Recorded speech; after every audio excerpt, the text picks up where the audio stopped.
ये कहानी शुरू होती है कोलोराडो की एक जेल से और इस जेल में हम रे नाम के कैदी को देखते हैं। यहाँ एक साथी रे को खबर देता है कि जैक्स नाम का एक दूसरा कैदी उस पर अटैक करने वाला है।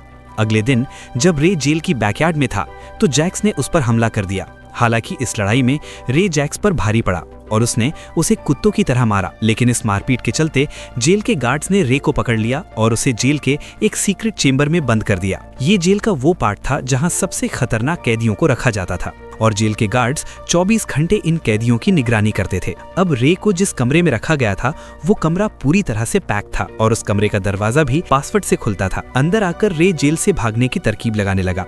इस दौरान उसे ये बात पता लगी कि इस कमरे की ठीक नीचे ही जेल का गैराज है और उस गैराज में आग बुझाने वाली एक गाड़ी खड़ी है। रे अगले कई दिनों तक इसी कमरे में बंद रहा और इस दौरान उसने गार्ड्स की डेली रूटीन को काफी बारीकी से ऑब्जर्व किया। उसने ये नोटिस किया कि गार्ड्स धुआं उड़ाने के लिए जेल की छत पर जाते हैं और उन्हें वापस आने में पूरे 7 मिनट लगते हैं। रे ने फैसला किया कि वो इन 7 मिनटों में ही इस जेल से फरार हो जाएगा। अब उसका अगला काम था इस कमरे के गेट पर लगे पासवर्ड को जानना। इसके लिए उसने खाने के साथ मिलने वाले दूध के पैकेट का इस्तेमाल किया। उसने पैकेट से प्लास्टिक की एक परत निकाल ली और उसे पासवर्ड वाले कीपैड पर चिपका दिया। जल्द ही उसे पासवर्ड के नंबर मिल गए और इन नंबर्स को सही ऑर्डर में अरेंज करना रे के लिए कोई बड़ी बात नहीं थी। एक दिन जब गार्ड्स धुआं उड़ाने के लिए छत पर गए तो रे अपने कमरे से बाहर आया और बाहर बैठी अपनी टीम तक अपना मैसेज पहुंचा दिया। रे ने अपनी टीम से कहा कि कल शाम 4 बजे वो जेल के पास आए और सभी गार्ड्स का ध्यान बटाएं। प्लान के मुताबिक रे की टीम जेल के पास पहुंची और जैसे ही घड़ी में 4 बजे उन्होंने एक जोरदार धमाका कर दिया। अब इस धमाके के चलते सभी का ध्यान बट गया और सभी इधर उधर भागने लगे। इस मौके का फायदा उठाकर रे अपने कमरे से बाहर आया और एसी वेंट्स के जरिए जेल के गैराज तक पहुंच गया। इसके बाद जेल की फायर ब्रिगेड आग बुझाने के लिए बाहर आई और रे भी उनकी गाड़ी के नीचे लटक कर जेल से बाहर आ गया। जेल के बाहर उसके साथी उसे लेने आए जिनका नाम था हैश और एबिगेल। हालांकि रे इस जेल से ज्यादा दूर नहीं भागा और पुलिस ने उसे दोबारा पकड़ लिया, लेकिन तभी वहां लेस्टर नाम का एक आदमी आ गया और पुलिस से कहा कि वो रे को छोड़ दें। इसके बाद रे और लेस्टर दोबारा से उसी जेल में जाते हैं और इस जेल के हेड से मिलते हैं और अब ये खुलासा होता है कि रे कोई अपराधी नहीं बल्कि एक बिजनेसमैन है। रे एक सिक्योरिटी कंपनी का मालिक है और उसका काम है जेल की सिक्योरिटी की जांच करना। वो कैदी बनकर जेल में दाखिल होता है और इस जेल से भागने की कोशिश करता है। जेल से भागकर उसे सिक्योरिटी की कमियों का अंदाजा लगाता है और फिर इन कमियों को दूर कर देता है। अगर आसान शब्दों में कहें तो रे एक ऐसा आदमी है जो जेल्स को और सिक्योर बनाने का काम करता है और ऐसी कोई जेल नहीं है जहां से रे ना भाग पाए। अगले दिन जब रे अपने ऑफिस गया तो उसके बिजनेस पार्टनर लेस्टर ने उसे एक लेडी से मिलाया। इस लेडी का नाम जेसिका था और ये लेडी CIA के लिए काम करती थी। जेसिका चाहती थी कि रे एक टॉप सीक्रेट जेल की सिक्योरिटी को चेक करे, लेकिन शर्त यह है कि उसके साथियों को इस जेल के बारे में कोई जानकारी नहीं दी जाएगी। हालांकि रे को ये बातें कुछ ठीक नहीं लगी, पर लेस्टर के मनाने पर वो ये काम करने के लिए राजी हो गया। इसके बाद रे को एंथनी नाम के एक स्पेनिश आतंकवादी की पहचान दी गई। यहाँ उसकी टीम ने उसकी बॉडी में एक GPS ट्रैकर डाला और उसे एक इमरजेंसी कोड बताया कि अगर वो इस जेल से ना भाग पाए तो जेल के हेड को ये कोड बताकर वो वहां से निकल सके। अब रे का काम शुरू हो गया और जल्द ही कुछ लोगों ने उसे किडनैप कर लिया। उन्होंने उसे बेहोश कर दिया और उसकी बॉडी से वो ट्रैकर भी निकाल लिया ताकि उसकी टीम को जेल की लोकेशन का पता ना लग पाए। कई घंटों बाद जब रे की आंख खुली तो उसने खुद को एक शीशे के चेंबर में कैद पाया। उसके आसपास और भी कई कैदी थे जो इसी चेंबर में कैद थे। थोड़ी देर बाद रे की मुलाकात इस जेल के हेड से हुई और उसने अपना नाम हॉब्स बताया। अब ये नाम सुनकर रे को थोड़ी हैरानी हुई क्योंकि उसे बताया गया था कि इस जेल के हेड का नाम मार्श होगा। अब रे को कुछ गड़बड़ महसूस हुई, इसलिए उसने अपना इमरजेंसी कोड बोला, लेकिन जेल के हेड ने उस कोड को इग्नोर कर दिया। इधर रे के साथी उसकी लोकेशन का पता लगाने की कोशिश कर रहे थे, पर इसका कोई फायदा नहीं था क्योंकि जेल के लोगों ने रे की बॉडी से वो ट्रैकर निकाल दिया था। इधर जेल में रे ये नोटिस करता है कि यहाँ के सभी गार्ड्स ने एक ही तरह के कपड़े और सेम मास्क पहना हुआ है और उनका जब मन करता है वो किसी भी कैदी की धुलाई कर देते हैं। इसी दौरान उसकी मुलाकात एमिल नाम के कैदी से होती है और एमिल रे की तरफ दोस्ती का हाथ बढ़ाए। बातों बातों में एमिल रे को बताता है कि उसने कोई गुनाह नहीं किया है और उसे इस जेल में इसलिए रखा गया है क्योंकि कुछ लोग उससे उसके बॉस का पता निकलवाना चाहते हैं। एमिल के बॉस का नाम था मेनहिम, जो कि एक बहुत ही खतरनाक गैंगस्टर था। अब चूंकि एमिल उसका राइट हैंड था इसलिए उन लोगों ने उसे पकड़ लिया। यहाँ रे को एहसास हुआ कि ये जगह असल में कोई जेल है ही नहीं, ये तो एक टॉर्चर सेंटर है जहाँ अमीर और पावरफुल लोग अपने दुश्मनों को टॉर्चर करने के लिए भेज देते हैं। अब रे इस जेल के बारे में और जानना चाहता था, इसलिए उसने एक प्लान बनाया। उसने एमिल के साथ लड़ने का झूठा नाटक किया और गार्ड्स का ध्यान अपनी ओर खींचा। इन दोनों को लड़ता देख गार्ड्स ने अलग किया और उन्हें एक छोटे से चेंबर में बंद कर दिया। इस चेंबर में तेज रोशनी वाले बल्ब लगे थे जिनका टेम्परेचर इतना ज्यादा था कि कोई भी इंसान इसे सहन नहीं कर पाता। इन चेंबर्स में कैमरास भी लगे थे जिनकी मदद से जेल का वार्डन इन्हें तड़पते हुए देख रहा था। ये दोनों कई घंटों तक इसी कमरे में बंद रहे और जब इनकी सजा खत्म हुई तो एक डॉक्टर इनसे मिलने आया। जब डॉक्टर ने रे की हालत देखी तो उसे उस पर बहुत तरस आया, लेकिन जब रे ने उससे जेल की लोकेशन के बारे में पूछा तो डॉक्टर ने उसे कुछ नहीं बताया। जब रे उस कमरे से बाहर आया तो उसने एमेल को बताया कि इस कमरे का फर्श एल्यूमिनियम नहीं बल्कि स्टील का बना है और फर्श के चारों कोनों पर नट बोल्ट्स लगे हैं। यहाँ रे ने एमेल को कोई मेटल का टुकड़ा लाने को कहा ताकि वो इन नट बोल्ट्स को खोल सके। थोड़ी देर बाद जेल के वार्डन ने एमेल को अपने पास बुलाया और उससे उसके बॉस मैनहिम के बारे में पूछने लगा, लेकिन हर बार की तरह एमेल ने उसे कुछ नहीं बताया और अपना मुंह बंद रखा। गुस्से में आकर उसने एमेल को खूब मारा और उसे बुरी तरह से टॉर्चर किया, लेकिन इस दौरान एमेल एक मेटल का टुकड़ा चुराने में कामयाब हो गया। जब वो बाहर आया तो उसने रे से उसका प्लान पूछा। यहाँ रे ने एमेल को बताया कि इस जेल की बनावट को देखकर ऐसा लगता है मानो ये जेल जमीन के नीचे बनी है। रे का प्लान था कि वो नट बोल्ट को खोलकर सरफेस तक पहुंचने की कोशिश करेगा और अगर उसे कोई रास्ता मिल गया तो ये दोनों यहाँ से फरार हो जाएंगे। एमेल को भी रे की बातों में दम लगा और उसने उसे वो मेटल का टुकड़ा दे दिया। अब उन्हें इस टॉर्चर रूम में वापस जाना था, इसलिए इन दोनों ने फिर से लड़ाई शुरू कर दी। इनका ये प्लान काम कर गया और उन्हें इस चेंबर में डाल दिया गया। यहाँ रे कैमरे से छुपकर फर्श के नट बोल्ट्स को खोलने लगा। अब काम पूरा होते ही उसने एमेल को सिग्नल दे दिया और एमेल जोर जोर से चिल्लाकर गार्ड्स का ध्यान अपनी ओर खींचने लगा। इस मौके का फायदा उठाकर रे ने अपने कैमरा को ब्लॉक कर दिया और फर्श को खोलकर नीचे कूद गया। इसके बाद वो पाइप्स के सहारे ऊपर चढ़ने लगा, लेकिन इस दौरान उससे एक पाइप टूट गई और चारों तरफ पानी भरने लगा। लेकिन रे जैसे तैसे करके ऊपर सरफेस तक पहुंच गया और ऊपर का नज़ारा देखकर उसकी आंखें फटी की फटी रह गईं।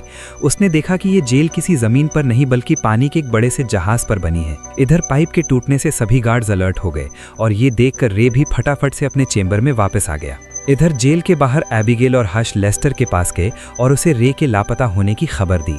उन्होंने बताया कि रे का कोई अता पता नहीं है और उसे इस काम के लिए जो चेक मिला था वो भी बाउंस हो चुका है और तो और वो लेडी भी कहीं गायब है जिसने उन्हें ये काम सौंपा था। एबिगेल और हश को यकीन था कि रे किसी मुसीबत में है, लेकिन लेस्टर ने ये कहकर उस बात को टाल दिया कि रे अपने काम में माहिर है और दुनिया की कोई भी जेल उसे कैद नहीं कर सकती। लेकिन एबिगेल और हश के जाते ही वो जेल के वार्डन को कॉल करता है और उससे कहता है कि वो रे को सारी उम्र इसी जेल में रखे। और अब ये खुलासा होता है कि लेस्टर ने जानबूझकर रे को इस जेल में कैद करवाया था ताकि वो इस कंपनी का अकेला मालिक बन सके। हालांकि एबिगेल और हश ने हार नहीं मानी और रे की तलाश करते रहे। इस दौरान हश को टूम नाम की जेल के बारे में खबर लगी जहां पैसे वाले लोग अपने दुश्मनों को टॉर्चर करने के लिए भेज देते हैं, लेकिन ये जेल कहाँ है ये बात किसी को नहीं मालूम। इधर जेल में रे और एमेल को ये बात पता लगानी थी कि उनका ये शिप दुनिया के कौन से हिस्से में है ताकि वो अपनी टीम को मदद के लिए बुला सकें। अगले दिन रे जेल के डॉक्टर से मिला और उसे जेल की लोकेशन के बारे में पूछने लगा, लेकिन इस बार भी डॉक्टर ने उसकी कोई मदद नहीं की। जाते जाते रे ने एक कार्डबोर्ड का टुकड़ा चुरा लिया ताकि वो उससे एक सेक्सटेंट नाम का डिवाइस बना सके। सेक्सटेंट एक ऐसा डिवाइस है जिसका इस्तेमाल करके शिप पर मौजूद लोग अपनी लोकेशन का पता लगाते हैं। इस डिवाइस वो यूज करने के लिए उन्हें शिप के सरफेस तक पहुंचना होगा और इस काम के लिए उन्होंने जावेद नाम के एक मुस्लिम कैदी से मदद मांगी। थोड़ी देर बाद जावेद जेल के वार्डन से मिला और उसका जासूस बनने का झूठा ऑफर दिया और उसके बदले में उसने खुले आसमान के नीचे नमाज पढ़ने की इजाजत मांगी। अब वार्डन जावेद के असली इरादों से अनजान था, इसलिए उसने इस ऑफर को एक्सेप्ट कर लिया। उस रात जावेद शिप के ऊपर गया और इस डिवाइस की मदद से शिप की लोकेशन को पता किया। अब थोड़ी कैलकुलेशन के बाद उन्हें ये बात पता लगी कि ये शिप मोरक्को के पास अटलांटिक ओशन में है। यहाँ एमेल सभी को बताता है कि उसका एक बहुत ही पुराना दोस्त मोरक्को में रहता है और अगर वो उस तक अपना मैसेज पहुंचा दे तो वो उन्हें बचाने जरूर आएगा। अब रे को भी ये आइडिया पसंद आया, पर वो एक बार फिर डॉक्टर से मिलने चला गया। इस बार डॉक्टर भी उनकी मदद के लिए तैयार हो गया और एमेल के दोस्त को ईमेल करके जेल की लोकेशन और भागने का टाइम बता दिया। आखिरकार वो दिन आ ही गया जब ये सभी इस जेल से आजाद होने वाले थे। इधर जावेद वार्डन के पास पहुंचा और उसे झूठी खबर दी कि आज जेल की कैंटीन में बहुत बड़ी लड़ाई होने वाली है। ये सुनते ही वार्डन ने सभी गार्ड्स को जेल की कैंटीन में भेज दिया और जो सीढ़ियां शिप के ऊपर तक जाती थीं, वहां केवल 2 गार्ड्स रह गए। इधर रे मौका पाते ही कैंटीन में लड़ाई शुरू कर दी और देखते ही देखते सभी कैदी आपस में लड़ने लगे। अब इस भगदड़ का फायदा उठाकर रे, एमेल और जावेद कैंटीन से बाहर आ गए। वो सीढ़ियों तक पहुंचे और गार्ड्स को मारकर उनसे उनकी बंदूक ले ली। इसके बाद उन्होंने सीढ़ियां पकड़ी और तेजी से ऊपर की तरफ बढ़ने लगे। लेकिन बदकिस्मती से वार्डन ने उन्हें देख लिया और पूरे शिप पर लॉकडाउन लगा दिया। इस लॉकडाउन के चलते शिप के सभी दरवाजे लॉक हो गए और ये तीनों सरफेस तक नहीं पहुंच पाए। अब इनके पास कोई और चारा नहीं था, इसलिए उन्हें दोबारा से नीचे आना पड़ा। इस दौरान एमेल के लोग भी शिप तक पहुंच गए, लेकिन इन तीनों का कोई अता पता नहीं था। तभी शिप के गार्ड्स ने उन्हें भागते हुए देख लिया और शिप के अंदर जोरदार फायरिंग शुरू हो गई। इस गोलीबारी में एक गोली जावेद को भी लग गई और वो बुरी तरह से घायल हो गया। अब बिगड़ते हालात को देखते हुए रे ने फिर से अपना दिमाग लगाया। उसने एक प्लान बनाया कि वो शिप के कंट्रोल रूम तक जाएगा और पूरे शिप की बिजली काट देगा। ऐसा करने से सभी दरवाजे दोबारा से खुल जाएंगे और ये सभी ऊपर तक पहुंच पाएंगे। उसने ईमेल को जावेद का ध्यान रखने को कहा और खुद कंट्रोल रूम की तरफ चला गया। अब जावेद की हालत भी बिगड़ती जा रही थी और वो ये जान चुका था कि अब उसकी जान नहीं बच पाएगी, इसलिए उसने ईमेल को भी आगे जाने को बोल दिया। अब ईमेल ऐसा करना तो नहीं चाहता था, पर फिर भी उसे जावेद को छोड़कर जाना पड़ा। इधर रे भी कंट्रोल रूम तक पहुंच गया और शिप की बिजली काट दी। इससे सभी दरवाजे दोबारा से खुल गए और ईमेल सरफेस तक पहुंच गया। जल्द ही गार्ड्स भी ऊपर पहुंच गए और ईमेल पर जोरदार फायरिंग करने लगे। यहाँ ईमेल भी डटा रहा और एक एक गार्ड को चुन चुन कर मारा। इधर जावेद ने भी गार्ड्स का जमकर मुकाबला किया, लेकिन बदकिस्मती से उसकी जान नहीं बच पाई। जावेद के बाद अब गार्ड्स रे की तलाश करने लगे और उनसे बचने के लिए रे ने खुद को एक पानी के टैंकर में छुपा लिया। लेकिन तभी शिप की बिजली वापस आ गई और उस टैंकर में पानी भरने लगा। इधर वार्डन को भी ये बात पता लग गई कि रे पानी के टैंकर में छुपा है, लेकिन अभी वो कुछ कर पाता इसलिए पहले रे ने खुद को शिप से बाहर धकेल दिया। ऊपर सरफेस पर भी गार्ड्स की संख्या काफी बढ़ गई, इसलिए ईमेल को भी वहां से निकलना पड़ा। लेकिन तभी उसने रे को देखा जो पानी में डूब रहा था। उसने रे के लिए एक सीढ़ी फेंकी और रे भी उस सीढ़ी पर लटक गया। इसके बाद उन्होंने शिप पर जोरदार फायरिंग करी और उस पर रखे तेल के डब्बों को ब्लास्ट कर दिया। इस धमाके में सभी गार्ड्स मारे गए और ये दोनों यहाँ से निकल गए। थोड़ी देर बाद ये दोनों समुद्र के किनारे पहुंचे और फिर एक बड़ी सी गाड़ी उन्हें लेने आई। इस गाड़ी से कोई और नहीं बल्कि जेसिका उतरी। अब जब रे ने जेसिका को देखा तो वो पूरी तरह से हैरान हो गया। ये वही लड़की थी जिसने रे को इस जेल की सिक्योरिटी को चेक करने भेजा था। यहाँ खुलासा होता है कि जेसिका असल में ईमेल की बेटी है और उसने रे को जेल में भेजा था ताकि वो अपने पिता को वहां से निकाल सके। लेकिन इससे भी बड़ा ट्विस्ट ये था कि ईमेल ही मैनहाइम है। सभी लोग उसे मैन का राइट हैंड समझते रहे, जबकि वो खुद मैनहाइम निकला। उसने अपनी पहचान छुपा कर रखी थी ताकि वो अपने दुश्मनों से बचा रहे। यहाँ जेसिका ने रे को लेस्टर की सारी सच्चाई बता दी कि कैसे वो कंपनी का अकेला मालिक बनना चाहता था। थोड़े दिनों बाद रे अपने साथियों से मिला और उन्हें भी लेस्टर की सारी सच्चाई बता दी। इधर जब लेस्टर को ये बात पता लगी कि रे उस जेल से भाग चुका है तो उसने भी देश छोड़कर भागने का फैसला किया। लेकिन जैसे ही वो अपनी कार में बैठा, हॉश ने उसे बेहोश कर दिया।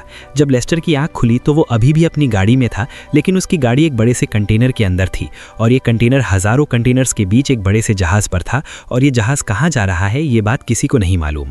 और इसी के साथ ये कहानी होती है खत्म। आई होप आपको ये वीडियो पसंद आई होगी। वीडियो अच्छी लगी तो वीडियो को लाइक करना मत भूलें और चैनल को भी सब्सक्राइब करना मत भूलिएगा।